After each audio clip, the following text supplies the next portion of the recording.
Hello, my name is Shelby Lanoux, and I am interviewing Mr. John Papa Gros. It is November 11th, 2022 at 7:30 p.m. We are in the interviewee's private residence. Before we begin, I'm going to start with a quick disclaimer. You don't have to answer any questions you do not want to. Just let me know, and we will move on to the next question. You can tell me as little or as much about any of these topics/questions as you want. I may prompt for more details, but I cannot force you to tell me anything. The only people that will see the answers to these questions will be me and my professor, unless you want to share these answers to anyone else with your explicit permission. I will ask you to sign a release form, which transfers your copyright of the interview. Also, I apologize if I pronounce anything incorrectly. Feel free to correct me. Okay, that sounds official. Thank you. So to begin, where were you born? I was born at Mercy Hospital, Mid-City, New Orleans, Louisiana. It ain't there no more though. It's right. It was right at the corner of Jeff Davis and Bienville. 1966. Where did you grow up? I grew up in Baton Rouge. My dad wound up getting his master's in special ed at LSU.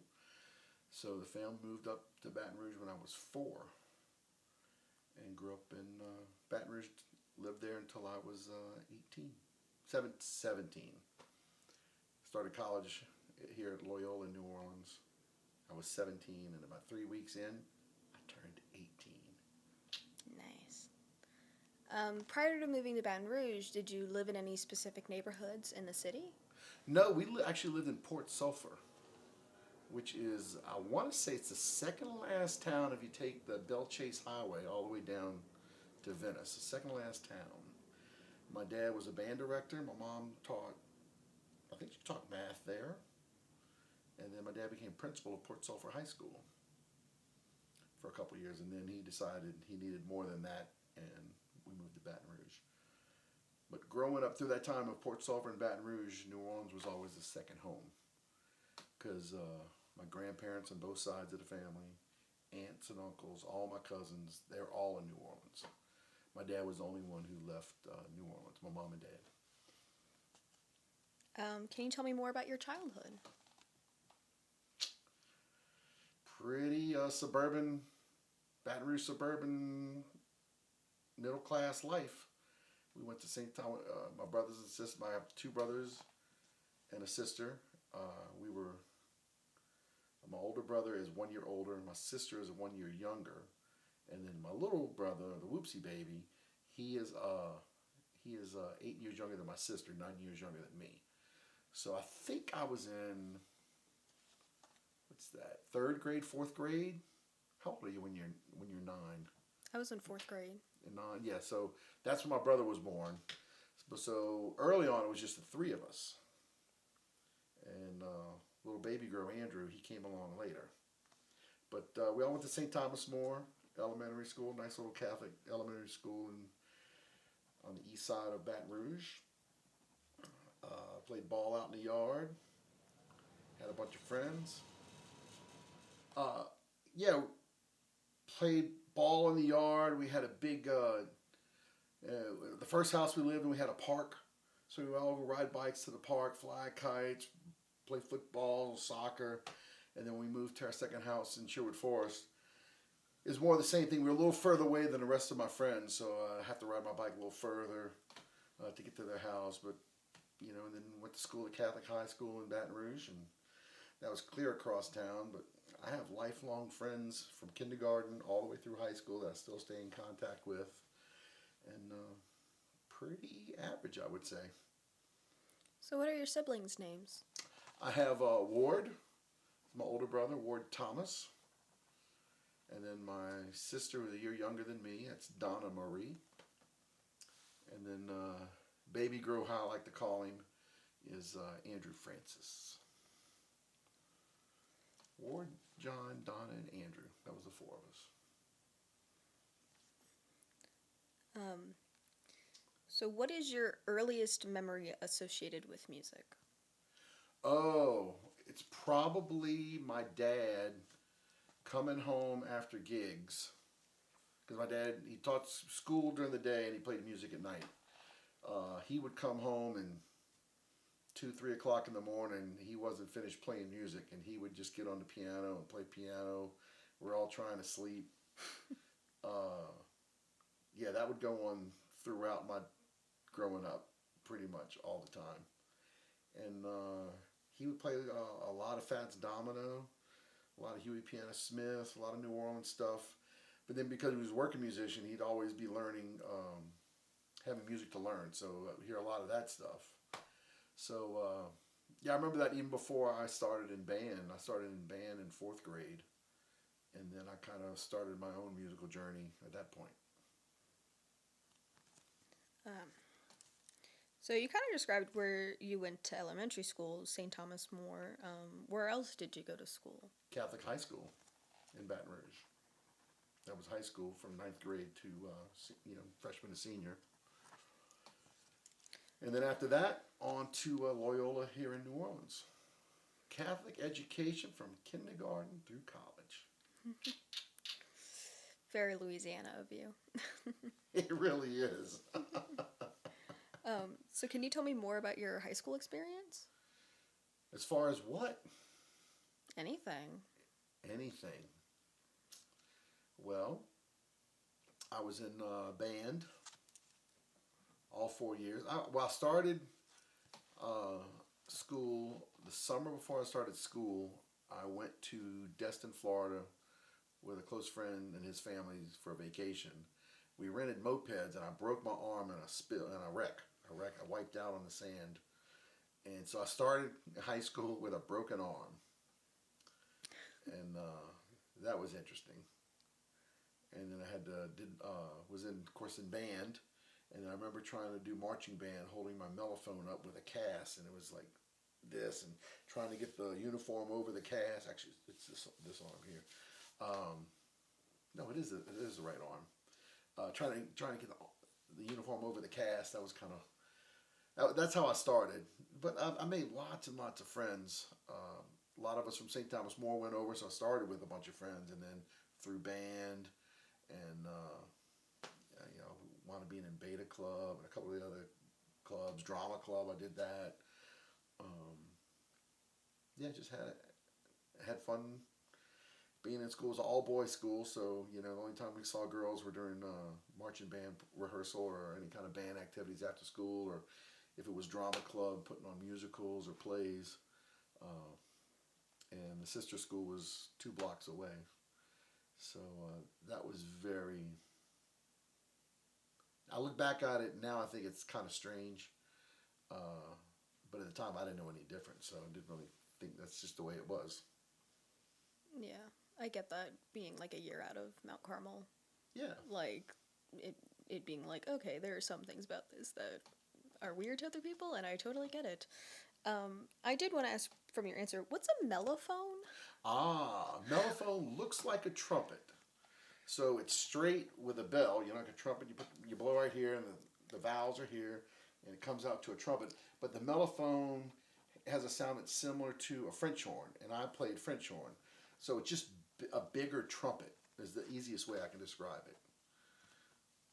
So it's just, the trumpet's about this big, mellophone is about this big, and the bell on the mellophone is probably about that big, and you hold it this way so the sound shoots out the bell. Or if you're playing French horn, the sound shoots behind you because the bells, because you hold it like this. Mellophone. Nice. I've never heard of one. You've seen them though in Mardi Gras parades, because all the marching bands, that's what they use. So you kind of already mentioned it, but you graduated from Loyola University of New Orleans in 1989 with a degree in French horn performance. That's right. What was your college experience like? Boy, we had a lot of fun. It's kind of, part of college is getting out of the family lockdown. So when I moved to New Orleans, I was so glad to be out of Baton Rouge and be out of the family lockdown, the tight-knitness of it, living in the dorms. And, in those days, you could drink when you were 18 legally.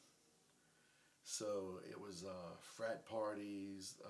The bars were within stumbling distance, maybe walking there and stumbling back. a lot of just experiencing things in life that I had no clue about, and learned a lot of things the hard way. Uh, I almost flunked out my first semester from staying out too late, partying all every night. But I salvaged that the last 3 weeks of school, buckled down and studied and took care of that. But then, being of course through music, and I was a music major. Besides learning music and playing with other musicians and going through that process, the music school and even in high school and even further on in my professional career, music is such a social activity. Uh, I just keep collecting great friends along the way, and it was no different than at Loyola. So the thing about it in high school, which transpired also at Loyola, is that I was around a lot of talented students, and we're all learning music together and pushing and driving each other without having to have teachers and superiors saying you have to practice, you have to practice. People, great musicians were practicing all the time, and if you wanted to just be good to keep up with them, you had to practice, and it kind of made it fun to, you know, do your best at all times. Did you study like a specific genre? Like, did you focus on jazz or did you also study and learn classical pieces? With French horn, I studied primarily, no, exclusively all classical French horn. So it was concert band and orchestra, and then I was in a woodwind quintet, and then also studied solo French horn pieces. But I also studied jazz piano as well my first 2 years, and didn't really have any clue what that was about, and fell behind on that pretty hard. I wasn't necessarily ready to be going to school to study jazz piano at the college level because I had no jazz training in high school prior to that. So jazz for me started in college, and I was really at a rudimentary level. I could play rock and roll and could play pop songs and songs off the radio, but playing, a discipline like jazz, I was way, way far behind and had a lot of catching up to do, and got really flustered with it. So after my second year, I dropped out of jazz piano and just stayed with French horn. So that's why I graduated with just French horn. Do you regret dropping out of it? I don't necessarily regret dropping out of it because I knew to be a serious jazz musician was not in my cards. It's not what I wanted to do. I really love playing rock and roll and funk music. But what I wish, the only regret I have of those days is I wish I would have practiced more and applied more time to the piano. Um, but French horn, at that point, I was much more developed. So it came, I don't know if it can't, it didn't necessarily come easier to me, but I was a much better French horn player than I was a jazz piano player. So had I just done piano exclusively, I probably would have practiced a lot more and progressed a lot more at it. Um, so that's the only regret that I have is I just didn't devote enough time to it.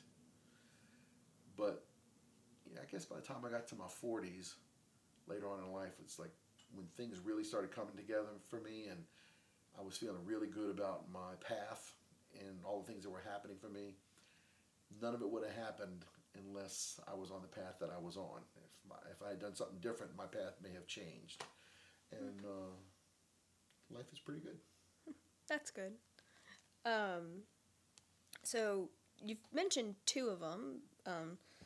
I basically had here, do you play any other instruments other than French horn? But you say you've also played piano. Do you play any others besides those two? Well, in high school, I always wanted to play guitar. And so my dad bought me a really cheap, pretty decent acoustic guitar. And I bought a Mel Bay Learn How to Play Guitar book, and I had a big poster that I put on the wall that showed all the chords and where to put your fingers. And I kind of taught myself guitar, and then the first couple bands that I played in, I would ask the guitar players questions. How do you do this chord? How do you play this chord? I knew what the chord was on the piano, but I didn't know how to do it on the guitar because it wasn't on that chord sheet that I have. So I would ask them questions, they would show me, and then I would go home and I would try to practice it and learn how to play it in high school. And then in college, I didn't play any guitar whatsoever at all. Um, but then when I graduated college, I started.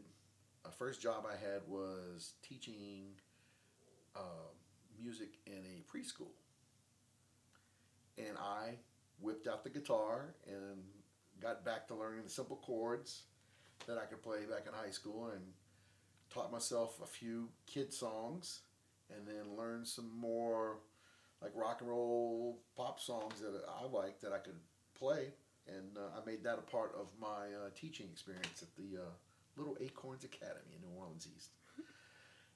And from there, about 2 years after I quit there, I started playing on Bourbon Street, and I played with a group. But on the weeknights, they would have solo performers, and the guys who played solo all strummed acoustic guitar. So it took me about 2 or 3 years, and for a slot to come available, I said I want to do it. And so I brought my acoustic guitar out, and I could play about 10, 12 songs when I started, and the rest of the night I would play piano. But I did that for, 7, 8 years, 9 years. By the time, I could play hundreds of songs on an acoustic guitar. Maybe not necessarily well, but I could play and sing hundreds of songs on acoustic guitar. And my guitar playing for a while was pretty decent, and I haven't really played much since the, I guess, mid-late 2000s. So to answer you, the short answer, guitar. That's 3 more instruments than I can play. So I learned clarinet when I was younger, but I have not played it in years, and I wasn't great. So do you confine yourself to a single genre? No. I love almost all music, and the ones that I don't necessarily really like or don't listen too much of, I have great respect for those that create it and play it and perform it, because everything is just hard. To me, they're just to do it at a high level consistently, week in and week out, year after year after year. It's a dedication, and the dedication to do that for anybody who's successful and have that passion and drive deserves a lot of respect. So if I don't like it, a lot of respect. But yeah, I love blues, jazz, rock and roll, heavy metal, old school country, reggae music, African music, Caribbean music, Latin music, classical symphonies, French horn, solo French horn sonatas and concertos. Love that. Love the prog rock of yes, Emerson, Lake and Palmer. Yeah, I listen to pretty much anything and everything. And one thing about traveling as a musician, especially with the guys that I play with, we spend a lot of time together, and we're all listening to different things. And so it's always neat that somebody's going to introduce something and say, hey, well, we got a 4-hour drive, what do you want to listen to? And someone just picks something and put it on. Who knows what it's going to be? Could be anything. It's like, I'm always fair game to listen to anything, because I might like it. You never know until you try. You never know, and at worst, I'm going to have a lot of respect for it. I get that. How would you describe what genre you play? I'm probably the worst person to ask that question, because I just call it, I play New Orleans music. But in the rest of the world, what is New Orleans music? It's really hard to define, because New Orleans music encompasses so many different styles. We're an international city here, and have been a port city, since the 1700s. And so there's so much different ethnic people.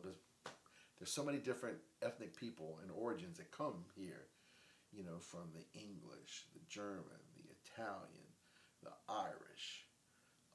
You have the Haitian, the African, the South American. It's all here in this town. French, Spanish. It's all here. It has been, and it's been developing and changing and evolving ever since the first settlers came here, along with the indigenous people that were already here. And the music has represented that from day one. So the music that I play is New Orleans music, but it encompasses the African rhythms, the Haitian rhythms, the brass bands of the traditional jazz, the modern jazz bands, the rock and roll of Fats Domino, Little Richard, incorporates how that evolved into funk music.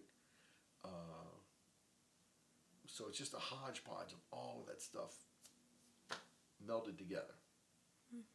I play New Orleans music. So why did you decide to pursue music? I love it. That's the only reason. I told myself in my early days, if I can't make this amount of money, and I had these dollar amount goals, then I'll start looking for another career, another job. And I hit all my benchmarks that I set for myself. And life was never easy, but never wanted for anything. Could always have what I needed and enough to provide for our family and my children.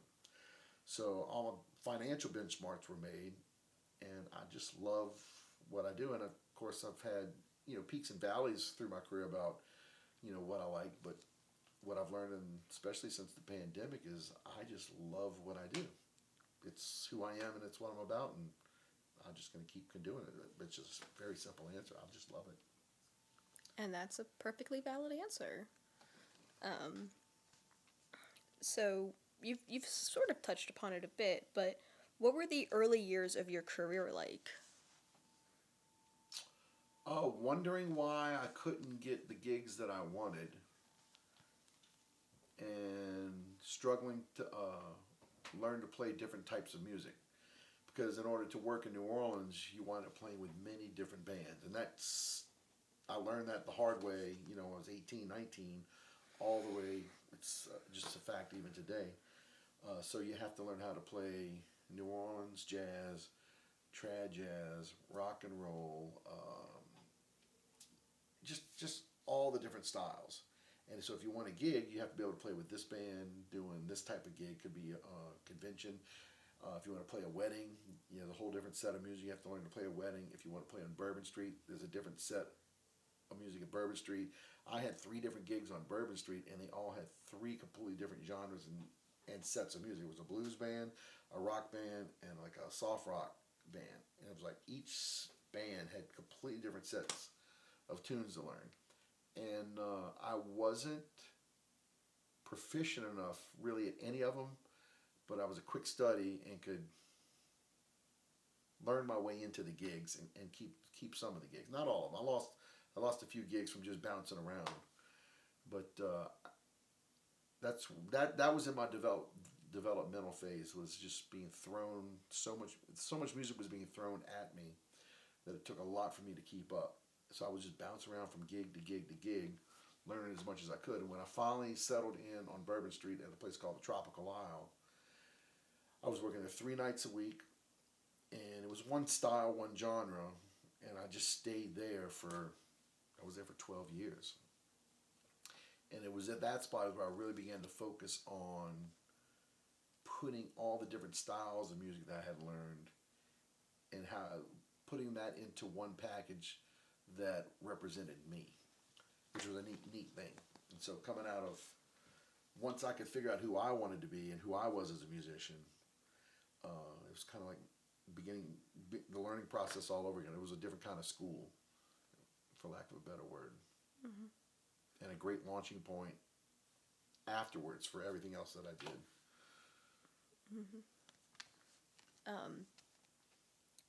Did that answer your question? Yes, Okay. yes, it did.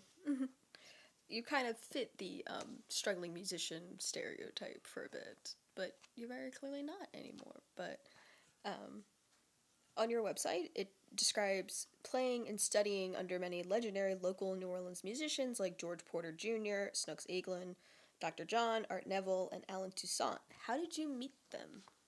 All through George Porter Jr. So George Porter Jr., by the time when I met him, he had already had a great career as a member of the Meters, and he had been all around the world and sold. That band sold hundreds of thousands of records, and they had split up, and he was performing under his own band, and he was looking for a new keyboard player, and had three friends give him my name to call me independently. So he called me, and he said, "Hey, you want to join the band?"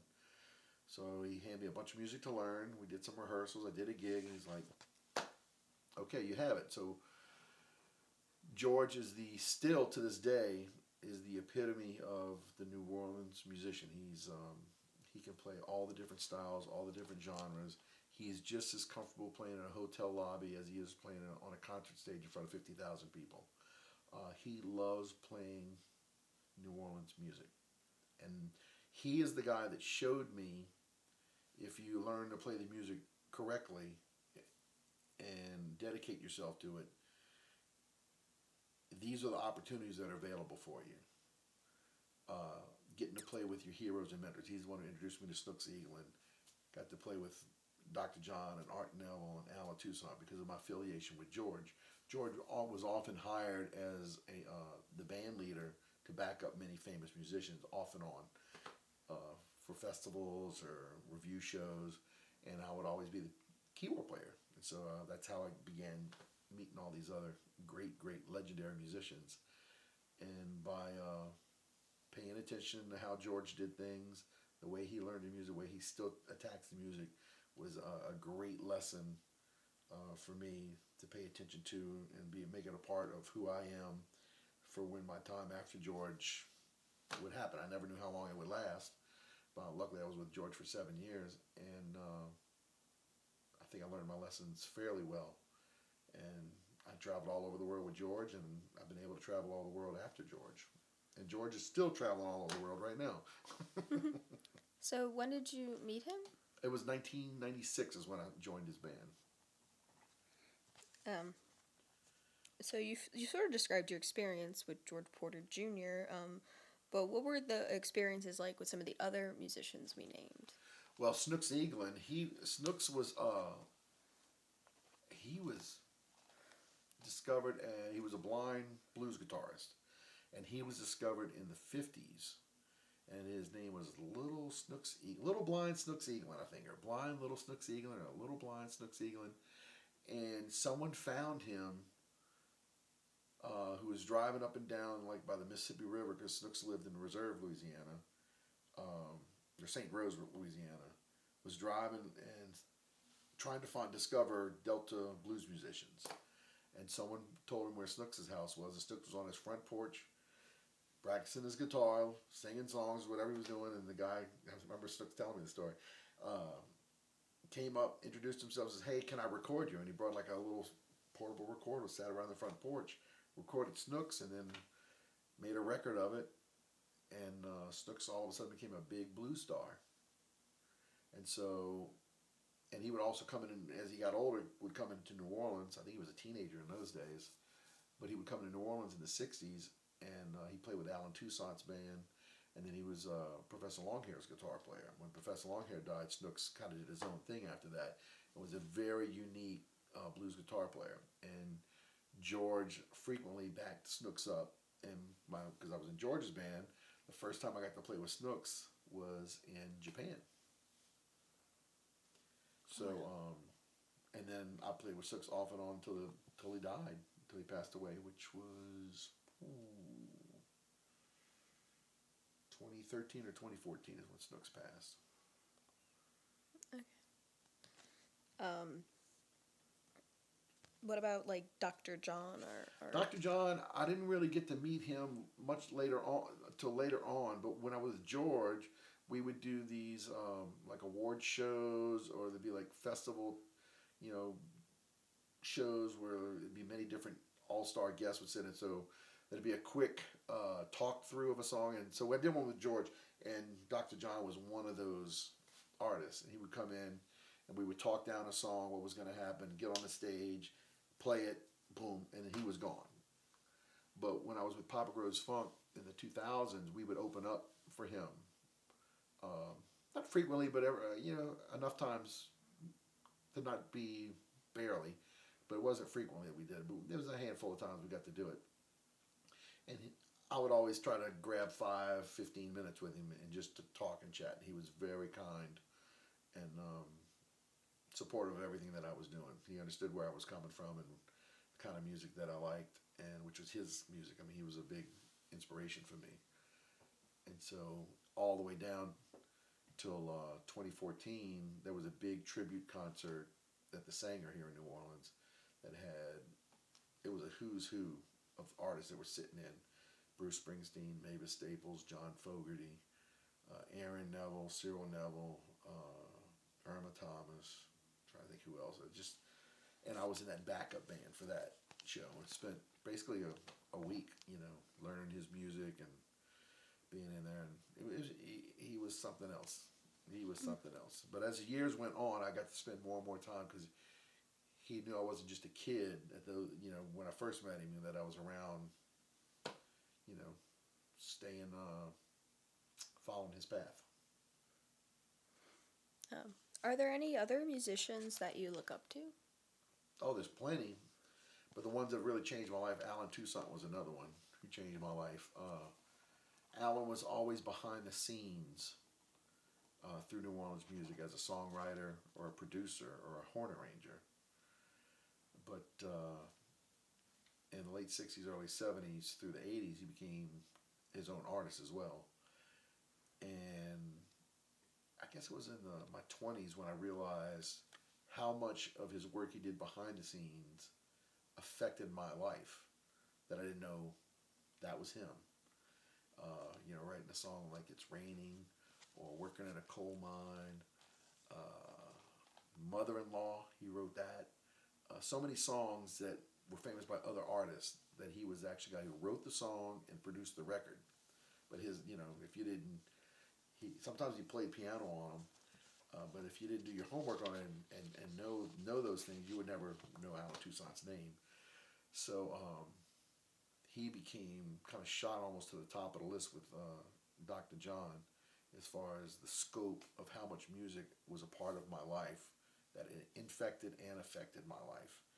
So that, just like Dr. John, getting to meet Alan in the same kind of way through George, through All-Star things, slowly get to introduce myself to him. We play a little bit, not really talk much. Next time, oh, hey, how are you? Spend another 5 minutes or 2 minutes if I was lucky. But then Alan wound up producing the last Papa Gros funk record. And we spent a lot of time during that process. So when that record was complete, we had a very strong bond and stayed in touch and spent more and more time afterwards. That record was done. So he was another one that was a big, big influence on me. And the other one, there's one more, Art Neville. And I didn't really spend a whole lot of time with Art Neville off stage, but his music did really set me on a path as far as organ playing and keyboard playing and New Orleans piano playing. He was one of the, like Dr. John, one of the top guys for me as far as who to emulate, who to learn from. And he was very, very supportive. All three of those guys were just very, very supportive of everything I was working towards, and encouraging too. That's good. Mm-hmm.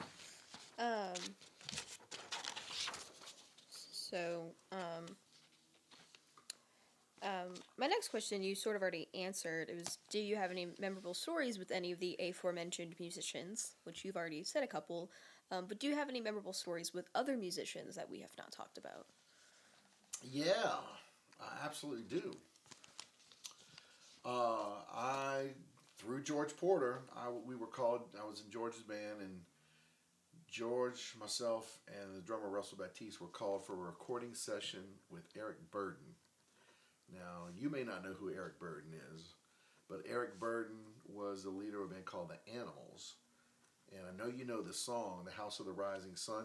He's the one that popularized that song. And he was also the guy who discovered another New Orleans-based band called War.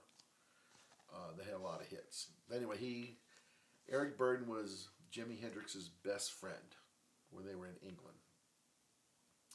And there was a tribute record being produced and recorded in memory of Jimi Hendrix. And Eric Burdon wanted to come to New Orleans to record a song for this tribute record. And the song was Third Stone from the Sun, and which is a Jimi Hendrix instrumental. Eric Burdon's a singer. But Eric Burdon had Jimi Hendrix's notebooks because Eric Burdon was the one who found him dead. Oh. So Eric Burdon had Jimi Hendrix notebooks with all the songs and the poetry and the lyrics that he was working on. And so in that notebook was a set of lyrics that Jimmy never put to music and never recorded. And he wanted to record that along with the song Third Stone from the Sun. And so he had a whole concept of what he wanted to do. And he brought his guitar player over from England. We met in a studio here in New Orleans. And I was like, Eric Burdon is very short. Almost Hobbit-like, except he didn't have hairy feet or anything like that, or hairy hands, but very short. And very nice, very, very personable, very nice. And so we start working on the song, and George and I and Russell, the guitar player, we're kind of feeling it all out and trying to find a way. And we finally get to a spot like, okay, Eric, let's try something. And Eric couldn't figure out where to come in. He was just lost. It was just crazy. And I'm thinking, man, here's like a guy who's in the Rock and Roll Hall of Fame. He's had all these hits, and he is just lost. It's like he doesn't know where to come in. He doesn't know what key we're playing in. He's singing that bad. It's like, it's just, it's terrible. It's just terrible. And 30, 45, we keep trying. He's trying. We're playing, and we're kind of getting frustrated because we've been playing the same things over again, and he's not really clear about what's not right for him, why he can't perform well. It's just like the communication was just kind of off, and that can happen. You know, it can happen. Usually, there's somebody in the room that can help make the communication happen to make things connect. So Eric just said, "Hey, I need a break. Y'all go get some lunch. Let's take a break, and let's get back in 45 minutes to an hour." And he left. Who knows where he went when he came back. And we had lunch, and we're waiting for him to come back. He comes back in, goes, "Okay, I'm ready." And we try it, and it's like, oh, okay. Now it's like, oh, it's starting to sound like music now. So I want to say it was a second or third take. And we're talking, this is a long song. It was like 6-7 minutes long. So it took, each take took a long time to do. So I want to say it was a third take after the break, and we came back, and it was so amazing. Once he started, it was just amazing. The energy, the timing was perfect. His melody and his pitch were perfect.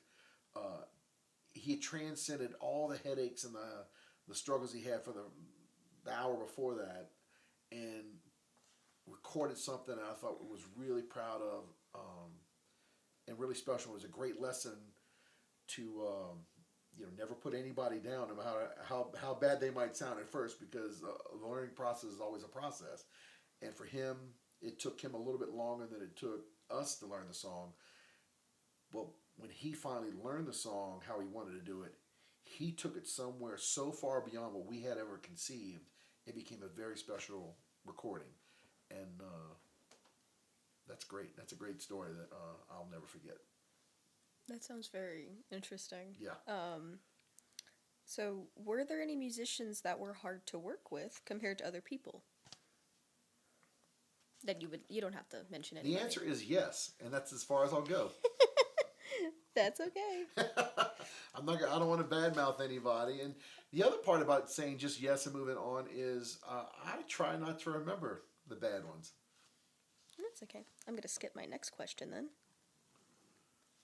I'm sure you get asked about this a lot, but besides your own incredibly successful solo career, you were also the founder of Papa Gros Funk, a very popular band locally, but you also traveled extensively with the band. How did Papa Gros Funk form?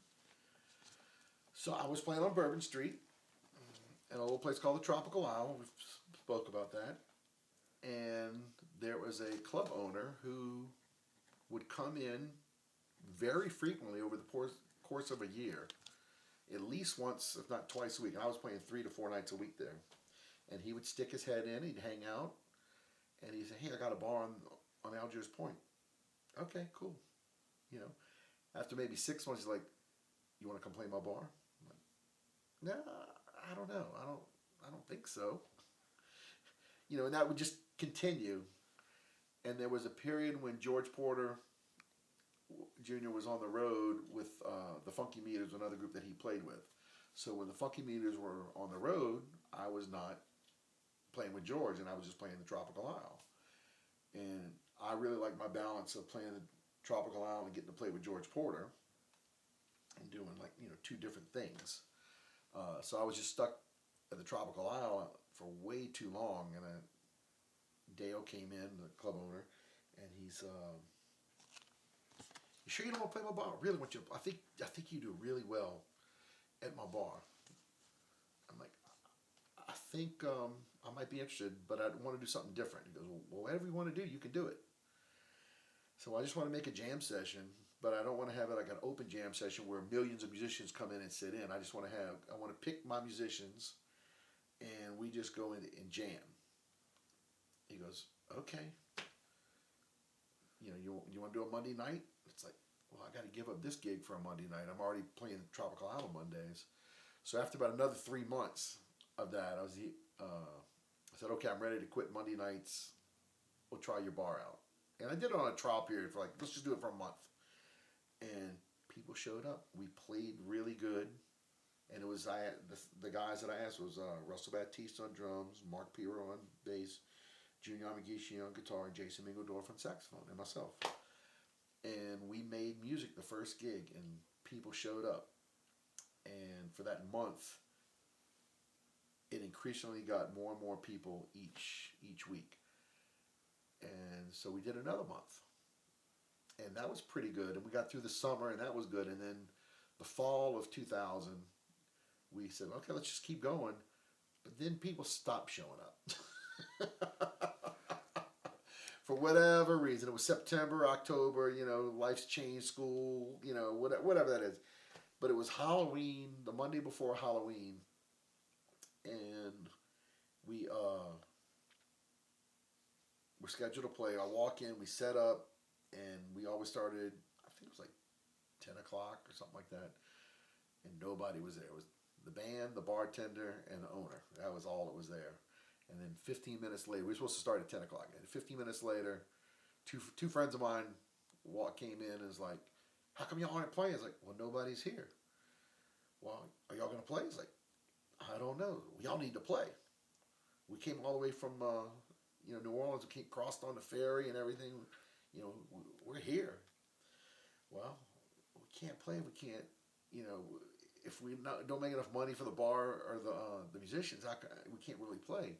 They're like, "What do you need?" And they just threw out a bunch of cash. "Is this enough to get you to play?" And so, well, let's just see. And then about another 15 minutes came by, and a few more stragglers came in. So we just said, "Okay, we'll take the money and we'll start playing."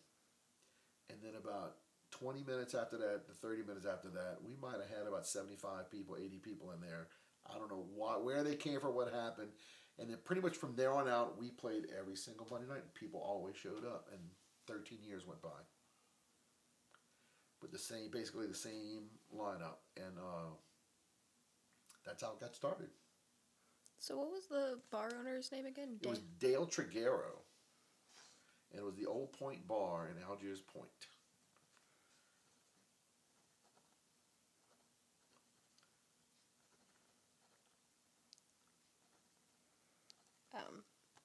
So what did the band name come from? I tell the story every so often. And last time I told it was 3 weeks ago. Because the guy I was with, we were going through the story again. So Dale and I agreed to play at the Old Point Bar, so he had to put a listing in the paper. So the night before the listing, he comes over to the bar I'm playing at, and he's like, "We got to put a name in the paper. What do you want to call it?" So my friend Buddha, Dale, myself, and another friend of mine, Jenny Baggert, who's my photographer. I finished my gig, and we're just sitting around having beers, and it it starts. If you ever started a band and you have to name a band, it's one of the worst processes you can possibly go through. Um, so Dale goes, all right, we need to come up with a band name for John's thing that is going to start next week. Buddha goes, let's call it Papa Grows Funk. He's funky and he grows the funk. His last name is Gros. Let's do it. I said, Buddha, that's stupid. So then we proceed to go for about an hour around coming up with just stupid name after stupid name after stupid name. And I'm like, okay, this is probably 1:30 in the morning. And I go, what's the best thing we got? And they all go, Papa Grows Funk. I said, I hate it. It's stupid. Let's go get another beer. I buy everybody a beer. We get back together. We go like another hour. And then it was like 3:30 in the morning. And I had to go home. I probably had kids to bring to school the next morning. And I was like, all right, I'm tired. What's the best thing we got after 2.5 hours of throwing out the stupidest names in the world? They all say Papa Grows Funk. I said, put it in the paper. I'm going home. I still don't like it. But that's how Papa Grows Funk was named. Okay, then. And it's a great story, and poor Dale has passed away, but Jenny and Buddha and I, we still get a good laugh over that night. That's not the story I was expecting, I'm going to be honest, but those are always the best stories. So, speaking of, how did you get the nickname Papa? Buddha. You're the Papa. You grow the funk. Just in that same, it all started right there. Okay. My kids call me Dad. I said, well, the only reason you can call me Papa is I got kids. So, okay. That's partially my apprehension about the whole Papa Grows Funk. Is like, no one calls me Papa. And Papa Grows Funk. It's a stupid play on words, and that doesn't do it. But it did. Shows you what I know. So what was it like playing with them? Do you have any memorable stories? I was asked this last week. What it was like playing. There's hundreds of great stories, thousands, possibly thousands. But the best and the memory I have, it just didn't matter where we were, what we were doing. If we were on stage, when we played music, it was special. It was very special.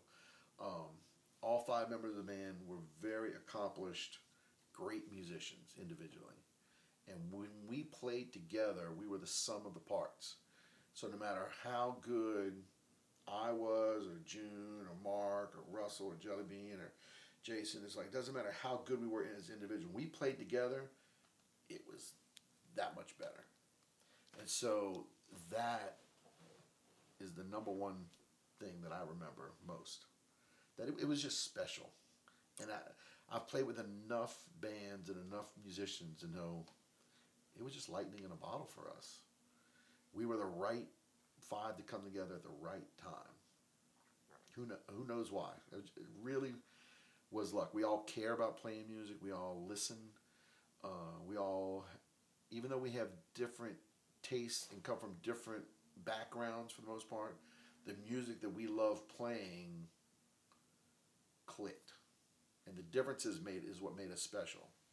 And the other thing is we just got along very well when we weren't playing music. So we traveled well. Mm-hmm. Teamwork makes the dream work. Teamwork makes the dream work. Yep. So y'all would perform weekly at the famous Maple Leaf Bar in New Orleans. What was it like performing there? Mm-hmm. Wacky. I mean, we played 1 year at the Old Point Bar, and after that first year, we moved uptown, and the Maple Leaf has its own little what do you call it? Circle of life is a good way to put it. It's a very unique lifestyle that only happens on Oak Street, and that block of Oak Street for the most part. They take care of their own. They're self-sufficient, and they accept all the misfits. And so you get everybody. So we played Monday nights. So most of the time, the people we're playing to, especially when we first started, were bartenders, waiters, and waitresses who worked all weekend, and Monday night was their Friday night or Saturday night. So they would go out on a Monday night, and they would blow off steam. And the type of music that we played, the energy that we played at, created an environment that was very Friday, Saturday night like for the rest of the world, except we were doing it on a Monday. And we were exhausted because a lot of times we were all playing Thursday, Friday, Saturday on the weekends, either as Papa Grows Funk or different musicians could be playing across the country, but we would still get home. We'd play every single Monday. So a lot of times we were just exhausted and drained. But the energy of the bar and the energy of the people always made us rise to the occasion. And it was just wacky, wacky, wacky. And they were so accepting of anything that we tried. And we threw everything out. Sometimes we put on, our very polished festival sets, and sometimes we had no idea what we were going to play. And we would just make stuff up on the spot. And anything could go. And they encouraged us. They expected us to bring the audience to something that they didn't expect. So it was a lot of give and take. Pretty good. I remember personally growing up hearing you performing regularly at another famous live music venue in New Orleans, Tipitina's. You brought my grandmother there once.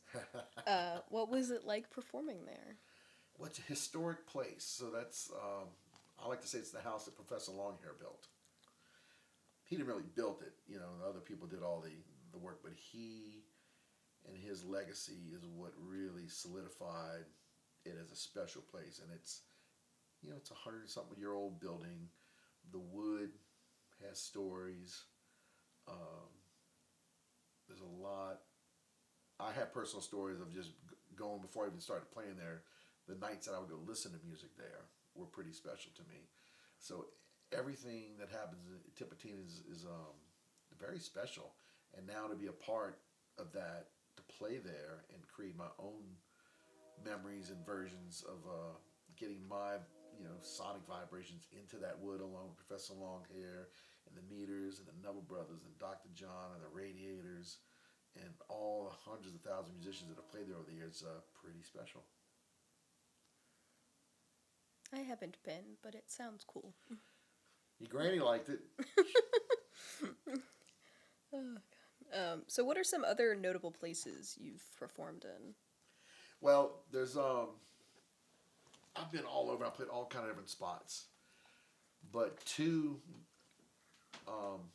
there's two more like Tipitina's, like the Maple Leaf, that are very unique to me. One is in Prague in the Czech Republic. It's in the old town near the astronomical clock, and it's a club called Agarta, Agharta, and I was Can you repeat that? Agarta, Agargh. No wait, no, yeah, Agharta, Agarta Jazz Club, and I was just there in August, so I hadn't been there in like 9 years, and finally got to go back. But this building, when you walk in at street level in Prague, Old Town is built up, but then most buildings have a lower basement, and the lower basement area is from the 13th century when it was built. So the rest of the town is built above this. So you go all the way down to the 13th century level is what I call it. I don't know what they call it. And it's just a stone building that has curved ceilings, and it's just made of stone, and it's probably the oldest building I've ever been in, for one. And it just the sound in there is so unique and different and very special. And I've got to play there maybe 4 or 5 times. And it's just a special, unique place. So that's one. Just like Tipitina, it's just very special. It just sounds different. And the other one is in Kyoto, Japan. A place called Taku Taku, Taku Taku, and it is converted sake factory from like the mid 1800s, I think, mid late 1800s when it was built. And they made sake there, and it is old wood, and it's in a small square box. It's almost like a square, and everything in it is just old, and it's very small, and it's cramped, and all the great blues musicians have played there from America and all over. And when you go upstairs where the band has a green room and dressing room and all that, everybody signs the walls. So, there's like B.B. King and Etta James and Earl King, all the Neville brothers, guys from Little Feat. I mean, just names just everywhere. And so when you hang out there, when you go to play, you go down a very steep, narrow staircase from the upstairs loft, and it's just a sea of people. And it looks like a sea of people, and it's really probably only about 150 to 200 people, but they're crammed so tight. They're just like crammed on top of each other. They have to part. It takes like 2 or 3 people to open up the crowd just so the band can walk to the stage. And then you play there, and the electricity when you start playing from the audience is just amazing. So between the old wood and the energy of the people, definitely, been fortunate to play there. Maybe 6 times now. Papa Gross Funk played there twice. I played with Earl King, Snooks Eaglin twice. Yeah. Oh, and Funk on the Table. Yeah, that's another time. Very, very special place. And it sounds and feels just very different. Another thing about that place, they have the traditional Japanese men's bathroom, which is basically a hole in the ground. Very traditional. You don't see that everywhere. Nope. Is Funk on the Table like another band? Funk on the Table is another band. It started after Papa Gross Funk. Jun Yamagishi, Papa Gross Funk guitar player. He's a very well-known musician in Japan. And he put this together with a younger bass player in Japan, Ken. And June asked me to be a part of that. So I've been over to Japan twice to play with that group. And we haven't been able to be back since the pandemic. Yeah, Japan's been very strict. Yes. I think they're opening up recently, but they're still very strict. So I'm hoping we'll see some Funk on the Table in Japan in 2023 would be great. Mm-hmm. So, as we've briefly discussed, you have traveled extensively and performed in many cities and countries, including Japan and Brazil. Do you enjoy traveling? I don't necessarily enjoy the travel itself, but I love getting to other towns and cities and meeting the different people and learning about the different cultures and how they do everything. It's just great to see how different we are, and then if you spend enough time with any different people from a different culture, which sometimes we get to do, not all the time, but you really learn how everybody really is just the same. Everybody is just the same, We all need to eat. We all need to go to the bathroom. We all like to have a good time. We love music. We love talking and laughing with friends. All those basic things are just the same all over the world.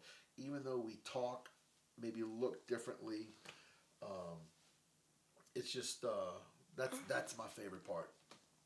I used to go for the sightseeing. Now I go really just to be with the people. Love it. So what are some of the other places you've traveled to? I've been to France a couple times. I just got back from Bavaria and Prague in August. Next week I'll be traveling to Spain for a week. I've been pretty much to every single state in the U.S. except for Alaska and Hawaii. Can't wait to get those off my bucket list.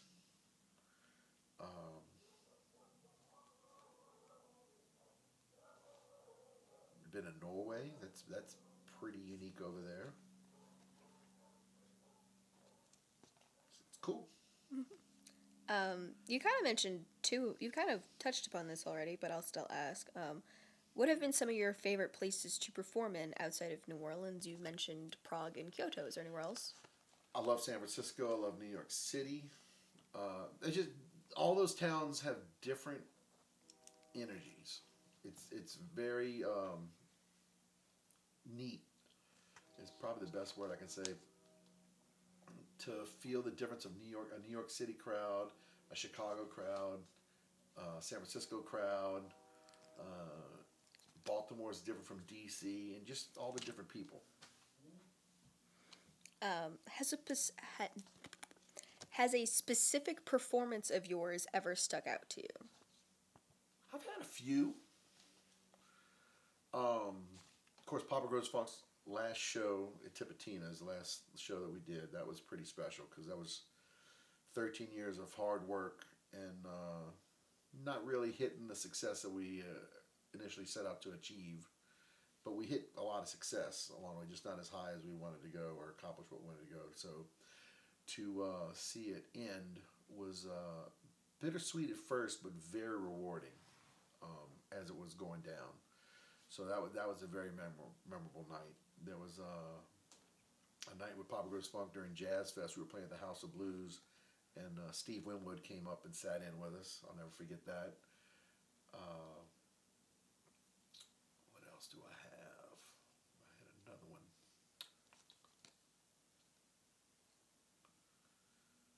All the Monday nights of the Maple Leaf kind of merged together as one just crazy night, even though it's 13 years long. Just crazy. There's a couple nights in New York City that just really stuck out, but it's more about not the individual night, but it's about the energy of the people and the energy of the band were just kind of off the charts. Yeah. You've kind of just described this while telling your other stories, but as someone who's never done it outside of like a school setting, what is it like performing live music?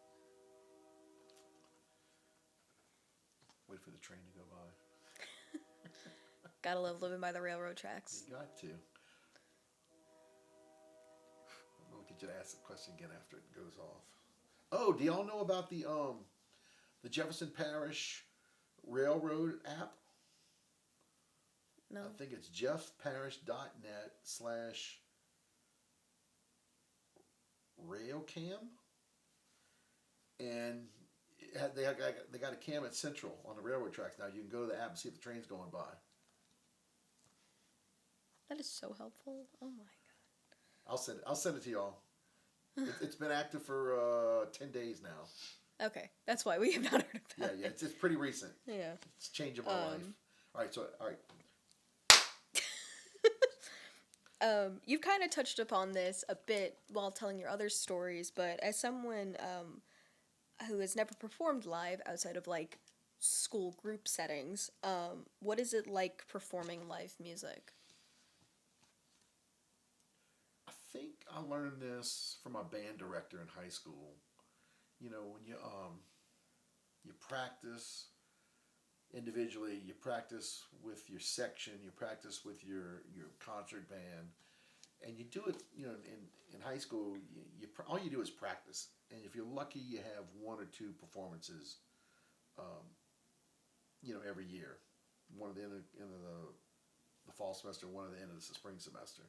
So you don't do a lot of performance. So you spend all this time practicing to learn the song and try to play as best. So when you get to the performance, it's like, it's a big relief. You know, it's like, and it feels good to get through it all and play your best and to have people clap. Well, as a professional, it's really no different, except you're just doing it all the time.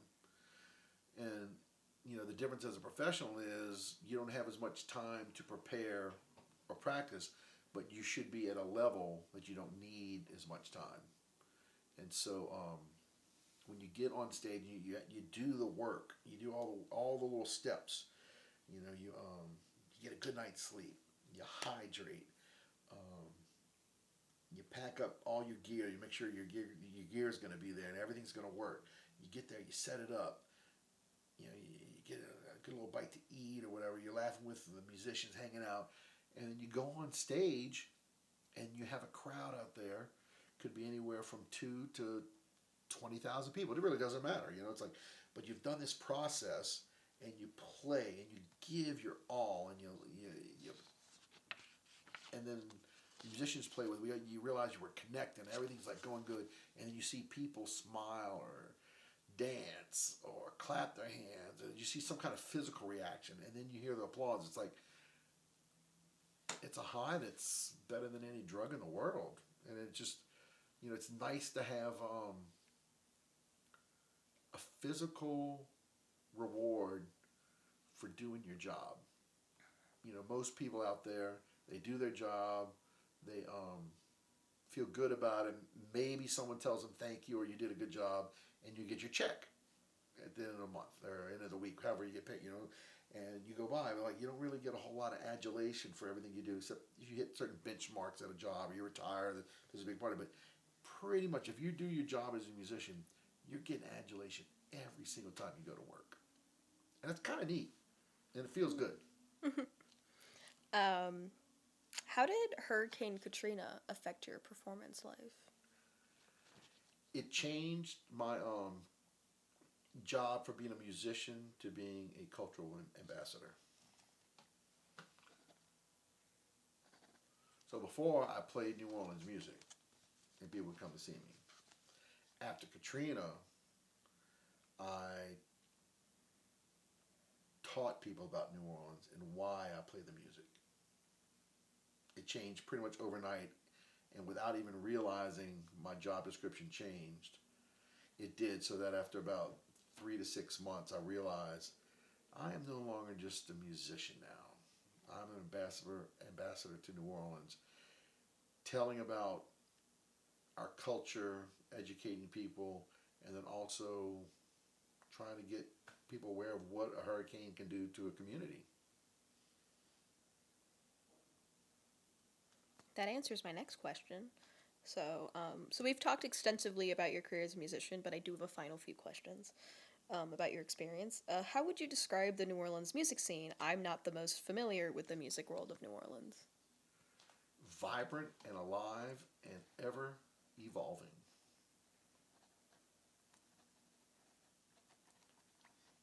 When I was in my 20s and 30s, it was very different from what it is now.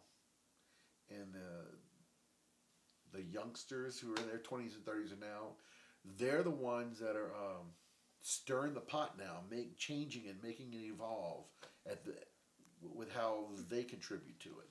I had kind of had my mark on it when I was changing and evolving and causing a scene to change and evolve.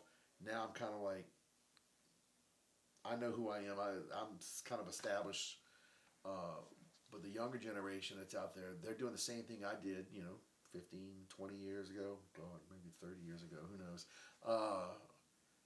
But it's still an evolution, and I think that same evolution has been going on since the early days of Jelly Roll Morton, Buddy Bolden, to Louis Armstrong, to Fats Domino, to Dr. John, to Art Neville and Neville Brothers. It's just the evolution just always continues. And it's alive and well, and it's changing every single day, which is great. I don't know if you can say the same about classical music. Classical music, for the most part, there are composers out there writing new music, but it doesn't change culturally like it did in the 1800s. Classical music changed with the cultures of the communities that it bore out of. I don't know if that necessarily changes now. Where in New Orleans, it's changing and the culture's changing and it's alive and breathing, which is great. Do you find yourself mentoring like other musicians like you were mentored? Or I think I do. I don't necessarily say I'm not a teacher. I don't teach, per se. But the way George Porter taught me was only by doing it. We never sat down and have a conversation about you need to do this. If you want this result, you have to do it. George isn't about that. George is about the process and doing the process. And if you want to learn, you pay attention to the process. And if you have questions, you can always ask him. And that's kind of how I do with the younger members that I play with, or younger members on the scene. If they have questions, or yeah, it's more about just sharing the process by actions more than by words. Um, I swear that's the last question about music. Thank you. Outside of music, do you have any other hobbies or passions? Haha, who dat, huh? Baby, I'm a New Orleans Saints football fan. We are in the glory years are over for the time being. Hopefully, we'll catch those up again. I Uh, can't. Although I can't say I miss Drew Brees because we had him for so long, and it was just great for all of us. You know, we're just not the same. Things have to change, and so it's time to change. And what Drew Brees and Sean Payton brought to New Orleans and the football team and fans like me is just amazing. And I was like, that's a capture of time. I was like, okay, now we got to work hard and try to find the next one. And we're just not there yet. okay. And I love to cook. That's kind of my therapy is cooking. Mm. What do you like to cook? I like cooking all kinds of things. I mean, I take great pride in learning how to cook New Orleans and Louisiana food properly. And when I say properly, there's millions of ways to do it, but the way that it was passed down from generation to generation, I really take pride in learning how my mama did it, and then other friends' parents and other, you know, regular people how they do it. Red beans, gumbo, jambalaya, but also love the grill and barbecue and slow cook and braise. Um, I briefly mentioned it, and we've mentioned it a bit, but you lived across the street from my grandmother for many years, hence why we're family friends. When did you move to Old Jefferson, and why? Why? Okay, so I was divorced from my first wife. I was renting an apartment in Mid City, and it was a great situation where I was at. But I knew I needed a better house, living conditions for my daughters, and I needed more space because I was paying for a rehearsal studio and my apartment, and just money was super tight. And I knew if I could have my own place, then I could get more for the dollar, I guess, and maybe save a little money in the big picture. So I was looking at buying a house somewhere. So I was looking in different neighborhoods in New Orleans, and I couldn't find anything that I could afford with a driveway. And I had a friend of mine who lived out here. So let me start driving the neighborhoods. And he lives on the other side of Central. He's still there. Him and his wife are still there. And Mark Carson, he's actually my songwriting partner. He still lives there, but I drove the neighborhood on the other side of Central forever, for about a month or two, and actually put a bid in on two houses, and I lost both offers to other people, and I was just flustered. So I remember driving that area over there one more time after I lost the second offer, and I said, let me just go look on the other side of Central. And I drove around, I came down the street, and I'm not 100% sure, but Miss Perlin was out in the front yard, and I believe she was talking to Miss Miriam, who's two doors down, and I want to say your mom was in the front yard too. There's three ladies, and she had a for sale sign, and I just pulled right up, and I said, "Oh, I'm interested in your house. You know, what are you asking for it?" And Miss Perlin was really sweet, and she gave me a really quick walkthrough, and I just fell in love with the house. It had everything I needed. I had a bedroom for each of my daughters. I had a bedroom for me, and there was a converted garage in the back that was Mr. Jack's work area, and it had a super long driveway. So she showed me the house. I said, "Boy, and then I saw the stove. When I saw the stove, it's like it's a 1949 Roper stove, and she kept a clean, clean house and a clean, clean kitchen. This house is perfect for function wise. It had everything that I could possibly want, and it was a neighborhood. I wasn't really too familiar with this side, but I knew this area was a good neighborhood for my kids to be around. So that's pretty much it. And then all I had to do is figure out how to come up with the extra cash, because it was a little above my price range of what I had a loan for. for. So after working that out and moved in, it was just one of the best things that ever happened in my life was moving in this house. So when did you move in? It was perfect day. We signed all the paperwork on August 29th, 2004, 1 year to the date of Hurricane Katrina, and now same date as Hurricane Ida. Mm-hmm. And I started moving in September 1st. Mm-hmm. For clarification, was it my grandmother or my mom? Oh, I'm sorry, it was your grandmother. You said my mom, and I was like, wait, hold on. No, I just wanted to. Yeah, it was your grandmother. I wanted to clarify. Yeah, Granny. Yep. What are some memories you have of your time here in Old Jefferson? The things that I love about it is it's just without the train, it's a very quiet, safe neighborhood. And the other thing about it is just the neighbors are wonderful. It's nice. When I was living with my first wife out in Metairie, we knew one or two neighbors, and everybody was nice, but didn't really know them.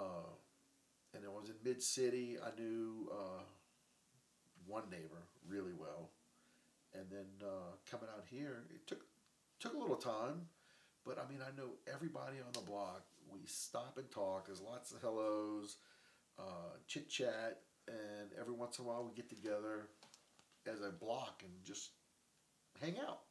It's just great people. Mm-hmm. I agree. Mm-hmm. Just a couple of last couple questions. Can you tell me a bit more about your family? Well, like what? I don't know. What is who comprises your family? Well, I have my wife is Becky. Becky is originally from Kansas, and she was a travel nurse, and we met when I was playing at the Tropical Isle. And so we dated for 8 years, and then we finally got married, and we've been married almost 13 years now. Nearly 13 years. And so I have two daughters with my first wife. My oldest is Rachel, and my youngest is Emily. Rachel is a freelance graphic design artist in town, and Emily is almost finished with her doctorate in computer science from Michigan State. Nice. And finally, is there anything I didn't ask you about that you think I should have asked you?